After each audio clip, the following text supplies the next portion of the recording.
You're in the Fringe office, I believe, or something like that. Or I am in the Fringe office, Alan. Hello. I was just going to introduce you. I've gone live now, but thank you. I was just going to say I've gone live. Alan's in the studio and chatted to me already. You can hear his lovely dulcet tones in the background. And I am in the Fringe office, which is remarkably quiet. So I was a bit worried I was going to disturb people, but there's nobody here. Anyway, I'm going to introduce, without further ado, the lovely Alain English. Yay! Hello, Alan. How are you? how are you guys? Cool beans. Yeah, So, awesome. So Uh, you've been doing shows this week in the Fringe, and you've got another show next week, haven't you? Can you tell us a bit about that? okay, it was yeah, been just a group of scattered performances. Okay, did one on Monday the 14th, another one on Thursday the 17th. I'm doing another one on Monday the 21st. So, Ah, and yeah. these were all at the Banshee Labyrinth at slightly different times. On Monday, I played at 2 p.m. On Thursday, so I played at 4:30, and then in the afternoon, and then I'm playing at 7 p.m. this on Monday, on the evening of Monday the Yeah. 21st. So, yeah, so Banshee Labyrinth, hugely popular Fringe venue. Mm. It's got a wonderful feel to it. It's off Niddry Street, so just off the Royal Mile, very easy to reach. And like a lot of Fringe venues, it can be a bit of a rabbit warren. It's got a lot of the rooms aren't rooms in the Banshee Labyrinth. They're caves, they're caverns. But that is part of the charm. I mean, that's part of the beauty of it. Because everything, the walls, the floors, the ceiling, they're all ancient stone, and it's got a nice kind Mm. of gothic feel to it. The whole place, which suits me and my kind of like arch, theatrical style as a performer, which it really it's really stimulating to be around to do and enjoy once you kind of get in there. It's good. Yeah. I've done like I've done a few shows in there now over the years, on and off. I mean, with either kind of one-off gigs or just kind of like little panel shows with other performers. This is the Mm. first full-length show I've done in there, and this is my first time back at the Fringe since the pandemic. So I just thought I'd knock in a little bit of a poetry compilation show, Yeah. Well, exploring it's really good. what's called the Strange World. Yeah, it's called the Strange Worlds of Alain English, and it explores kind of some of my experiences, but the myths and legends that I've explored. I've enjoyed both in London, Aberdeen, where I grew up, and I round off, as you saw, with a couple of ballads based on the movies. The Yeah. basic, real popular American movies. Dick Tracy, The Color of Money. So I thought this would be a kind of a good way to kind of get the kind of the old Fringe exercise thing going. And I mean, we'll see where it goes from there. So this was your first full length show out here. I mean, you've done them other places, I'm presuming. No. This was my first full length show in that venue. I That mean, venue. You've done them everywhere. I've done that. I've done them elsewhere. I Mm. mean, my first ever kind of Edinburgh Fringe experience was almost 20 years ago. It was in 2004, and I just graduated university, and the previous year I'd done a musical show in Aberdeen called The Glory of Gothenburg. That was based on the Aberdeen Football Club famous European victory, Wow. Runners' Cup victory in Gothenburg in 1983. And so it was kind of like a musical compilation show with a kind of an original story set around the kind of like the real life events of 1983, lensed in with 80s from the 1980s. And so we did that, and I think that was done. I think it was what it was called at the time, DeMarco Roxy Art House. I think it's now called the Pleasance over the Road. It's this Oh. kind of church in the kind of like the middle of Newtown, and it's back, and yeah, it's an old church. Yeah, I mean that's good fun. It was my first time at the Fringe. We went back a couple of years later. I'd moved to London back with with the same company where we did Roxy Rendezvous. That was kind of like a musical compilation. That's very interesting. I And didn't then realise you had the three. I stopped going There's to the them. internet connection. Sorry. Possible for me to do anything there. No. It's just I was saying something, but because there's an overlap that I didn't realise that. It's right. You carry on. So you were up here with musical theatre, that's very exciting. I didn't realise you're a musical theatre person. Right. Okay. Yeah, but I did.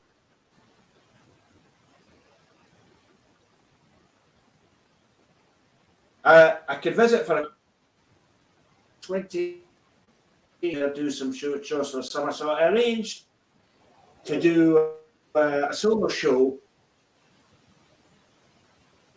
with, I think it was with PBH Fringe, called An Asperger Actor, and that was based on my memoirs, my life story up until that point. And it was and now I'd gotten into poetry, and it was a kind of a spoken word show. 3 years later, I went back to the PBH Fringe with a kind of a similar theme based around the Shakespeare authorship question. It was like, who are you, William Shakespeare?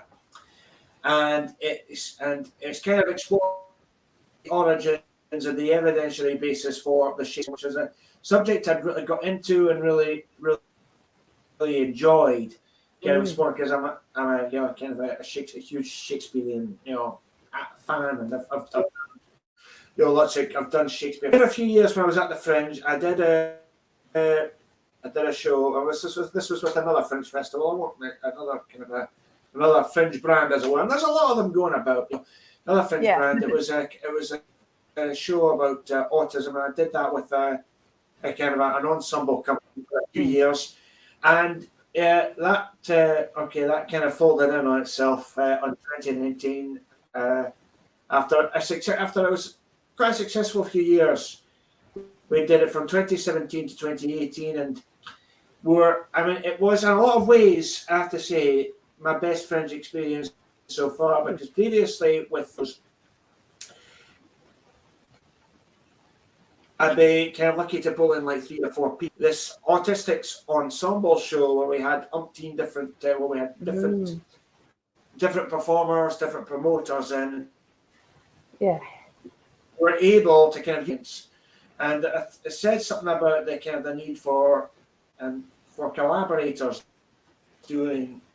It's kind of possible to kind of do sustained shows as a one-man band, even if you're doing, as you and I both do, a one show. So it went that way for a while, and then sadly it folded in on itself. I don't really want to count it was absolutely but let's just say these things we happen, had a good thing going.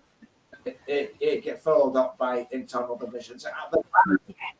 That's what happens, and it happens at the Fringe. Yeah. Sorry, carry on. Yeah.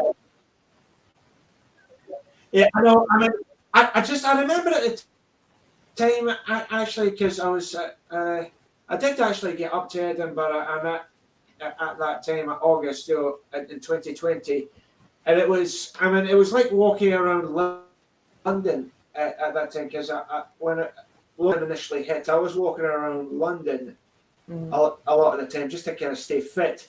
And London, which is normally one of the busiest cities in the world, it was deserted.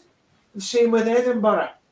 At that time in August, it was deserted. It wasn't Edinburgh at that time, because Fringe is very difficult, but I think Fringe brings a kind of a life to it all its own. It was missing in 2020. So this was a time when to come back. I mean, just kind of go in small, because I've got just a couple of gigs here and there, and just get back into it, enjoy it, and and it's kind of lit the fire again, because I've got ideas for shows that I might want to do in the future at the Fringe, and it's always nice to be we're kind of going and telling them shows and telling their own stories and their own way to kind of music, comedy, poetry. And yesterday I saw 4 one-person shows, and they were all completely different. You had one about coins, one about 80s music, you had one about Steve Jobs, and you had one about Dracula. Four distinct shows. It's absolutely the variety. Great, yeah. Was that Malt Salt Bite for the coins? Yeah, it's brilliant. Yeah. Which Dracula show? Because there's more than one, surprisingly. Which Dracula show did you go and see? It was a PBH Fringe show. Yeah. It was good. So a friend of mine, I've known him for years, Corin Rees-Jones. Yes. Who's a very good actor, and he's does a show. And it was in the Strathmore Bar, which I had to take a bus out to kind of Leith Walk to get to. And it was a show telling the story of Dracula from Renfield's point of view, which I thought was quite displayed. Renfield's story is kind of like an arc in and of itself, up to the point where he reads Dracula, and it was kind of like a Renfield origin story. I mean, it's interesting when you do that, when you tell these kind of literary tales, but from a kind of a minor character's point of view. If you remember, Tom Stoppard did it with Hamlet when he wrote Rosencrantz and Guildenstern are dead. Absolutely. I think that's the last line in the last act of Hamlet, but he's told randomly, "Oh yes, Rosencrantz and Guildenstern are dead." That's okay. Right, but no, let's and going back in tomorrow, and the flying to do, on the Monday. Just it can be exactly get people through the door. Yeah. It's hard. I think when I did Asperger actor and Who Are You, William Shakespeare, and I was told by my venue captain for this year that place had been it burned down. You'll go into the ground, but it kind of burnt down from the inside out. And apparently, I'm told some performers were cheering when they heard that. It says, "Oh my God, I won't have to get booked in there." Because that was a rabbit hole like no other. It was kind of difficult to pull people through the door, but it was a bit, lost to a venue, I think. It's kind of sad. Burnt. But yeah, you were telling me about that. I think that might be a sort of like myth, maybe a just sort of wishful thinking thing for a venue. I know the venue that you mean. We won't go into which one it was, but I think it might still be there, but not a venue. I think it changed hands, is what it is. It's just not available anymore, which is probably a relief. Yeah, well, it was. I mean, but a lot of venues are like that, and and they're right across the board, particularly in Old Town. It's very, very hilly. You notice, I mean, I'm going up Flesh Market Close, and right up to the top of the hill, then Nidri Street going right back down again. You know what I mean? It's very hilly. I mean, it's the Scottish equivalent of San Francisco in the States, which is a very kind of hilly town. But it's beautiful. And there's something, I mean, it's called Old Ricky for a reason, because when you come out, there's this aroma in that there, you know what I mean? So you can give that, I mean, it's like something being brewed. Being brewed, like... It might be. There are a lot of breweries around, but yeah, I know what you mean. Okay, so I mean, I've been gassing for quite a bit. No, that's all right. It's like no, because it's called Old Ricky because of the old loch that's not there anymore. Waverley Station's there, and that was all stinky and smelly, but it's not there. But the smell remains like a ghost. Talking of which, you're in a very haunted venue. Have you seen any glimpses in the corner of your eye of ghosts and ghoulies in the venue you're at? Like I said, that's the Banshee Labyrinth. I like it. There's many different rooms. I mean, it's. And the other time I like to visit Edinburgh when up in Scotland is at Christmas time. Oh. Because you'll get Especially, but that happens down New Street Way, down New Princess Street, where you've got the markets and the Ferris wheel that go around. Wow, yeah. It's I've never in been a there. different way than the Fringe, but it's just as good. Yeah, there's lots of festivals all year round, isn't there? Yeah. It's Edinburgh is awesome. I love Edinburgh. I think it's probably the most beautiful town in Scotland. Beautiful large town in Scotland. It's wonderful. Great place to go. But you're commuting in because you're living in London, but you're staying with family and you're commuting into Edinburgh. How long does it take you? About 2 hours each way. But 2 hours each way. That's nothing. I mean, I might have explained to you earlier because accommodation can be tricky to find, and affordable accommodation can be tricky to find in Edinburgh. And I don't have a heck of a lot of money, so that's cheaper for me is just stay with family. But that's not the largest commute. I've heard of a company. I don't know who it was, but I've heard of a company who commute in from Inverness, which is 5 hours away, kind of commuting back and forth from Inverness, and that's way deep in the Scottish Highlands. And because that's cheaper than finding accommodation. And I can imagine. When that's what I'm told. I mean, I don't have a point of comparison, but I'm told that everything in August, prices in Edinburgh on everything, food to housing, go up. Yeah, I tell you this. I was thinking, I've got different accommodation next week, but I thought, what if I stay a bit longer? How much is a hotel going to cost? And I looked it up, but it told me September. I was like, that's affordable. And then I was like, I changed the date. It was 3 times as much for the same place. It's just like, not good. Very shocking. No, it can be a little bit bonkers. I mean, because there's a lot of artists here, I think there's a lot of artists who kind of go to Edinburgh. There's a lot of chancers in kind of the different areas of the market, house and food, who like to rip us off a wee bit. Yeah. But no, I mean, we're kind of fortunate in a way. I mean, the beauty of the free Fringe is that you don't have to charge. They don't charge performance venue hire, which is kind of like a load off the back, because I know a lot of venues and a lot of venues do charge venue. I mean, if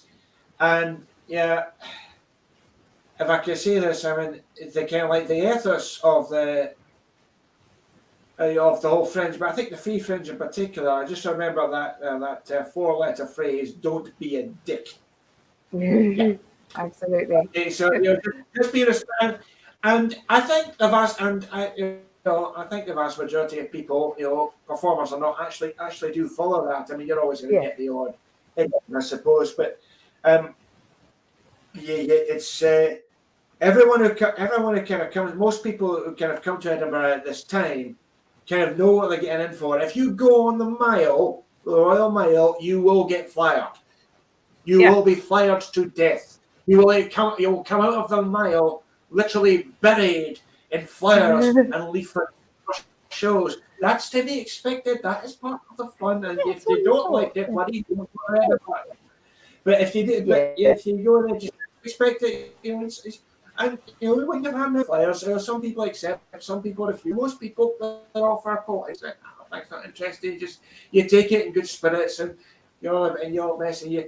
You've got to have a little kind of a pitch hand for your shows if someone stops and asks you about it. If because that happens, I've stopped and talked about. I've had people stop and talk to me, not just about my show, but also kind of like the Fringe in itself. And what's like, well, I tell people, enjoy all of Edinburgh. Enjoy the Fringe. Enjoy all of Edinburgh. Because Edinburgh is absolutely beautiful. Edinburgh is wonderful. It's a wonderful city. I tell them is the Scottish Parliament at the end of the Royal. I mean, I'll tell everyone this. I mean, this is. The Scottish Parliament is in effect. I mean, it's.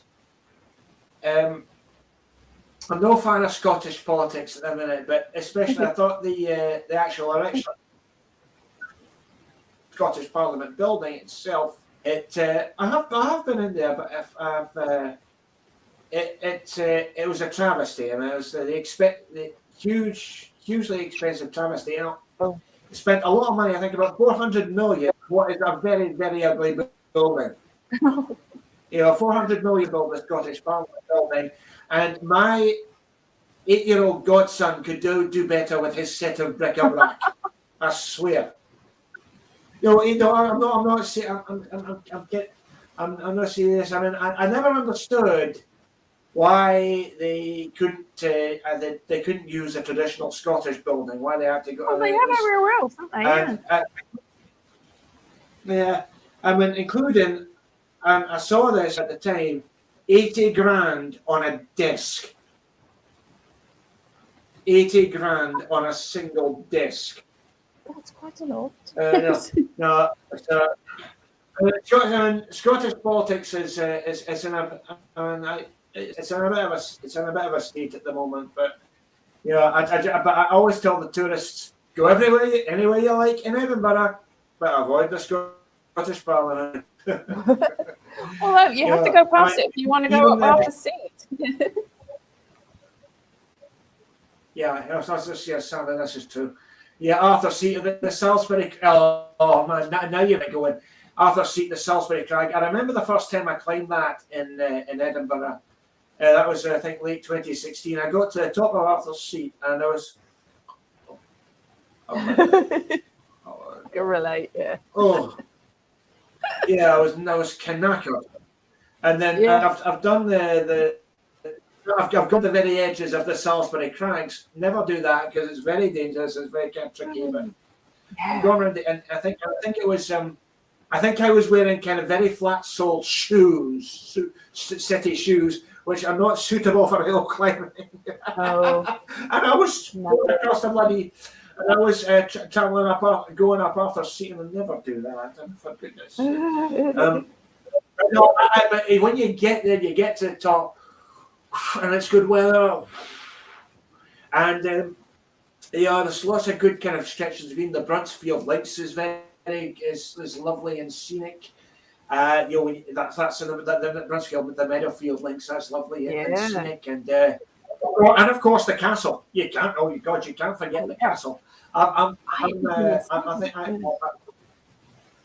think just going that little narrow, little way into the castle. I've got to go up there. It's awesome. Oh, it's bloody fantastic.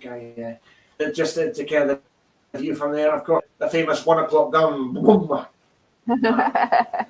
Right, but no, I mean, yeah. So we're talking 20 minutes. You've got to save your voice. Yeah, it's good. Sometimes I have two guests, and then we can share the burden. But I tell people actually, Elise, okay, I'm a quiet bloke most of the time, but once I start gassing, it's very hard to stop. It's good though. That's it now. I can't stop talking. Most of the time, the more that you've got to say, when you finally say it, it just all comes flooding out. Yeah, true. Right, so I will let you Yeah. So I was just going to say, I'll let you get on with your day because you do have to save your voice and everything. Have you got much planned for the rest of the day? Are you coming into Edinburgh today? You're going to have a rest day. I'm working. Before I go back to, I'm working on a very long poem about a very important historical event. I'm currently researching it, taking notes from books, and maybe writing up. So that might be the basis of my next Fringe show. We'll wait to see about that. Wow. I see about that because I've got. I don't want to. Autistic people are naturally self-absorbed. I'm autistic, and I'm a naturally self-absorbed idiot, and I live inside the heat, literally. But it's good to write about something. It's good to talk about something that isn't you. And it's good to kind of get people into esoteric kind of different kind of subjects, and that's what I enjoy doing. That's what I enjoy getting to be, doing with people in London and Edinburgh. And well, that's what we're working on at the moment. And tomorrow I'll be back in, maybe just catch a few more shows. I mean, I've got to ask, Elise, when's your show on? I've got to ask. Oh well, it's not. You've missed it. Show? I had a one-off, and it is available online though. I had one on Wednesday. The technical stuff went completely and utterly wrong. It's fine. It happens. I went through it. I played through it. I think it was all right, but it wasn't exactly what I planned. But you just have to go with it. It's just you have to be philosophical when you come here because things do change. But so I might have some more next week. I'm okay. I will. Okay, I'll definitely have to check out the show online because I noticed that you talk about your own background a lot. At least growing up in Wales with the Welsh family. Yeah. So I've kind of got into that. I know England, I know Scotland, I know Ireland, but I don't really know Wales that well.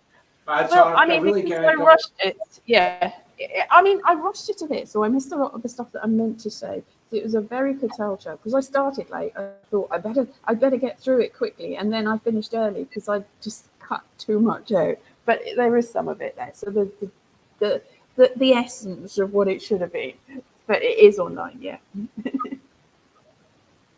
Okay, all right, okay. Well, I'll have to. Okay, I'll definitely go look for it. I mean, and I'll be back in the next couple of days. I certainly hope to see you around, and those of you watching. Absolutely. Next show is Banshee Labyrinth, 7 p.m. Monday the 21st, in the banqueting hall of the Banshee Labyrinth. Monday 21st of August, 7 p.m. The Strange Worlds of Alain English. All right, thank you very much, Alan. Thank you for joining me. Stay around for a second in the studio, and we'll just have a lovely day. See you about. Yes.